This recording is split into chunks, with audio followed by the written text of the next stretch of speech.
So Slack is a messaging platform for teams. The email killer narrative is one that it sticks really well with the media, but it's not one that we came up with, actually. Email has a place, and I think a permanent place, in our working society. It's just not really well geared towards people working together in the same office.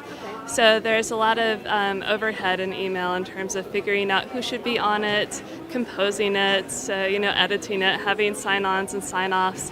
There are a lot of aspects of it that work really well for writing letters to people outside the company, sort of, as our CEO Stuart likes to say, it's like the lowest common denominator for electronic communication, and it's perfect. It's going to stick around. But with Slack, what we wanted to do was strip away all of the inconveniences and everything that makes email not efficient for communicating with coworkers, and create a service that was really designed with people collaborating together to get work done in mind.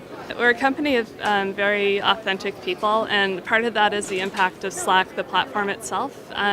People become very unguarded and very you get to see everybody's true selves when they're firing off messages in a more rapid fashion, and personalities start coming to the fore, and we all know each other really well. So one thing I would say is people who are not afraid of their authentic selves and are happy to sort of express that in an interview process will probably make it a little further, just because we're truly trying to find out who the person is behind the resume that we're bringing in.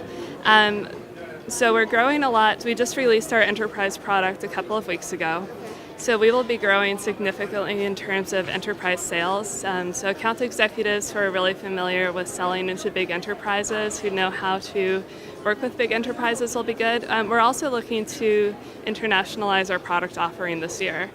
So pretty soon we're going to need to have people who speak French, German, and Spanish. We're very particular about language. We really like the written and spoken word. So generally people who are not just fluent but extremely comfortable with it, like to play with it, and people who like to express themselves through those languages will also have a good place with us.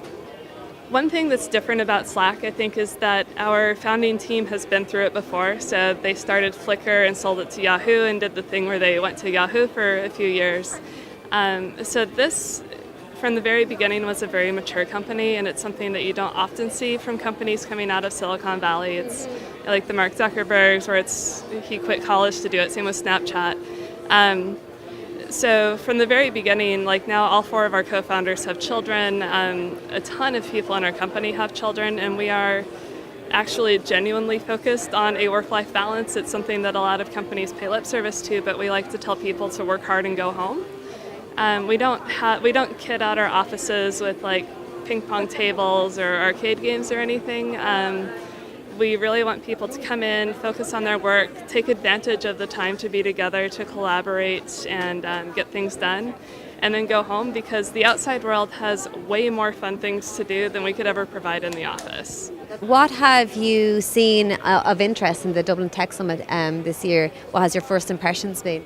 It's fantastic that this sprung up out of nowhere and has been able to be so big. I really like the multi-track, how there are lots of different tracks for people of different persuasions. It's interesting to see design and fashion being looped in. I think there's more that we can do as a tech community to sort of get our heads out of the computers and look at both physical and virtual, innovation all around us. There are a lot of creative people who have a lot to bring to the table, so I really like seeing that, those other disciplines elevated to sort of this status.